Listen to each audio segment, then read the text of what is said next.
Nafikiri ni miongoni mwa mechi nzuri kwao, na ilikuwa ni mechi bora kwa sababu haikuwa mechi rahisi.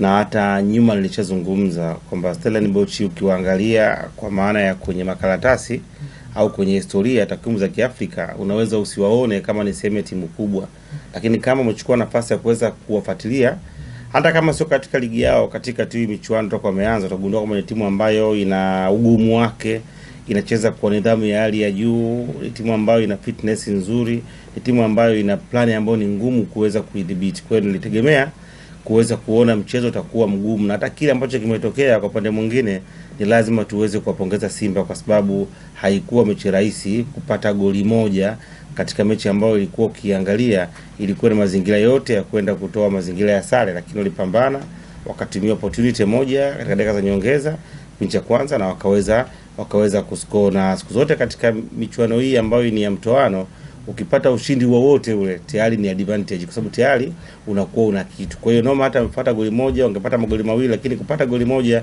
tayari wana sehemu ya kuanzia. Kwa hiyo jukumu kubwa ni katika mechi ya pili, kwanza kwenda kulinda hiki ambacho unacho, lakini pia kuweza kusecure ushindi ambao utakufanya uweze kuingia hatua ya finali.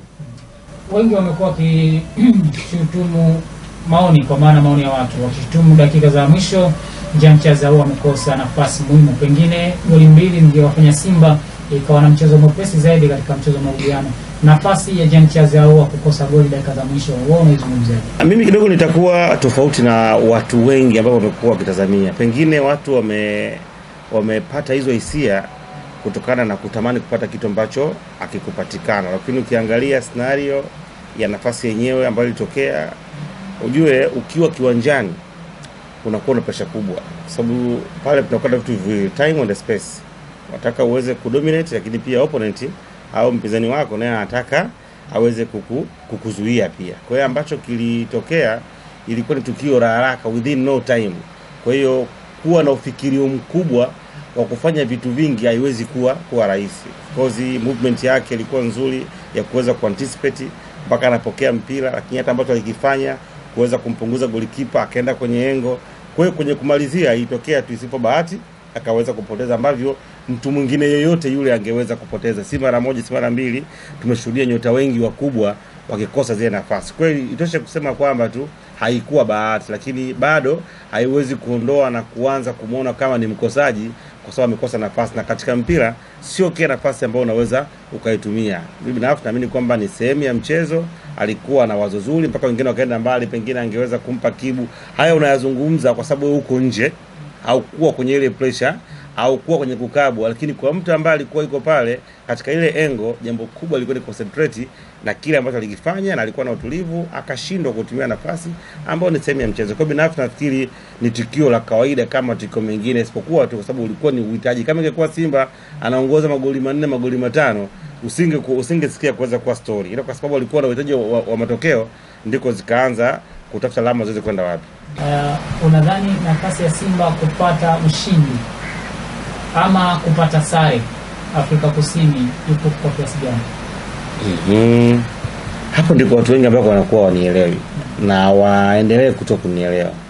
Narudia tena, Stellenbosch wana uimara nzuri kuliko Simba kitimu. Wanaweza wakawa hawana wachezaji wakubwa mmoja ambao unaweza ukamtupia macho, wanaweza wakawa hawana mashabiki wengi kama walivyo Simba, wanaweza wakawa hawana jicho kubwa la waandishi kama ilivyo kwa Simba, wanaweza wakawa sio timu kubwa South Africa kama ilivyo Simba, lakini kitimu kiwaangalia wana kicho tofauti. Ni timu ambayo iko very solid, ni timu ambayo inacheza kwa mara makubwa kwa kufuata maelekezo makubwa ya sema benchi la ufundi. Ukiangalia jana, ukitoa ile goli ambalo Simba walifunga kutokana na mpira uliokufa kipindi cha kwanza, uioni Simba ikitengeza nafasi yoyote ya kimuunganiko wa timu, ukiachilia mbali jitihada za mtu mmoja kutaka kujaribu kupata nafasi. Kipindi cha pili unaweza kusema Simba watengeza nafasi mbili, ambayo moja ilipigwa na nafikiri na Ateba, nyingine ilipigwa na ndio hiyo mbali kosa Chezawa, lakini nafasi ambazo zilikuja katika kipindi ambacho ukiwaangalia nao Stellenbosch walikuwa wanataka kujaribu kutafuta kitu ili walao waweze kusawazisha. Kwa hiyo walihama kwenye system yao uchezaji na wakaamua kuopen mchezo, na Simba akapata loopholes za kuweza kushambulia, ingawa na wao pia walishambulia, lakini timu ambayo ni ngumu timu ngumu kwa maana ya kimbinu, timu ambayo inaweza ikafunga mianya yote ya kuweza kushambulia. Ukiangalia wana defense imara, kama ungekuwa sio imara pengine ungeweza kuruhusu magoli mapema mengi sana, lakini ndio wanavyocheza, mahusiano, pattern yao, ushirikiano ni mkubwa sana. Kwa hiyo haiwezi kuwa mechi rahisi kama watu wengi wanatamani iwe. Yaani watu wanatamani tuisofticate, na mashabiki wengi wa mpira wanapenda kuchukua scenario ngumu zizungumziwe kwa lugha nyepesi. Yaani uambie leo hapa magoli 5 6, sio kweli. Ile ni timu ngumu, ni Simba ana kazi ngumu ya kufanya. Yaani anaweza kufuzu hatua ya finali, lakini sio kirahisi, au sio kwa maneno, au sio kwa majigambo, au sio kwa maandamano, au sio kwa nini. Ni lazima wakafanye kazi ya ziada na wakawe very committed na asa kwenye safu yao ya ulinzi. Kwa Simba tunafahamu wamepanda, kwa maana wapo kwenye renki, wako nafasi ya 4.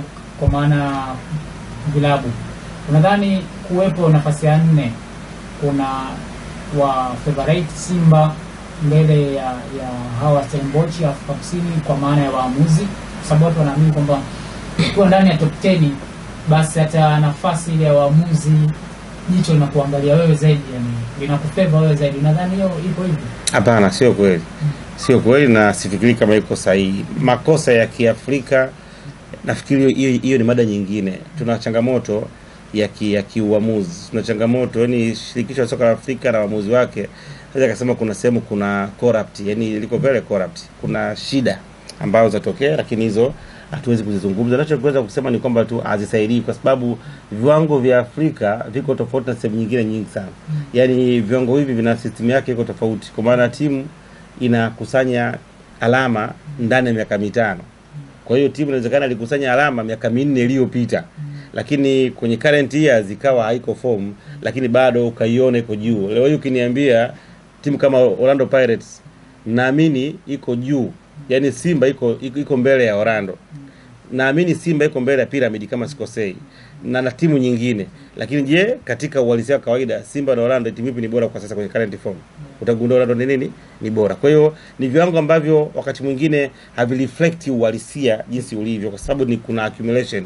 Kama hapa kuna misimu au kucheza, maana yake haupo. Ukija ukiwa on fire hauwezi kuonekana. Kwa hiyo kikubwa tu visizubaishe na visiwafanye kwamba wakajiona ni wakubwa.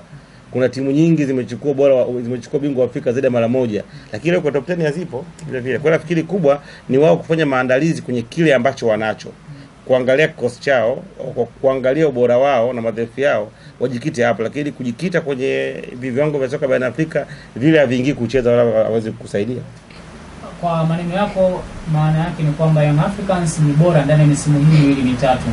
Unadhani walistahili kuwepo ndani ya top 10 ama pengine hata nafasi ya 4 kuliko hata Simba Sports Club? Kama ingekuwa unaangalia current situation, kama ungekuwa unaangalia ubora wa sasa, Simba ana ubora kama wa Yanga. Huo ndio walisema ambao ungetaka kusikia. Kama ungekuwa unaangalia current ubora, Simba ameachwa mbali na Yanga kwa maana ya ubora wa kiwanjani kwenye pitch. Hilo kwa sababu wao walishatengeneza. Sawa? Kama tulikuwa tunachukua ile current, unaona Yanga ni bora misimu yote hii. Unaangalia hata ile yanipa performance ambayo Yanga alionyesha akiwa anaingia finali haifanani na hii ambayo Simba anaionyesha. Ingaje watu hawapendi kulizungumza na hawapendi kuongea ukweli, wanataka tusifie, lakini tutasifia kwenye reality. Kwa hiyo inatosha kusema kwamba ni viwango ambavyo vina utaratibu wake kuweza kuchagua, lakini havireflect na ubora halisi wa timu ambayo unayo kwa kipindi husika.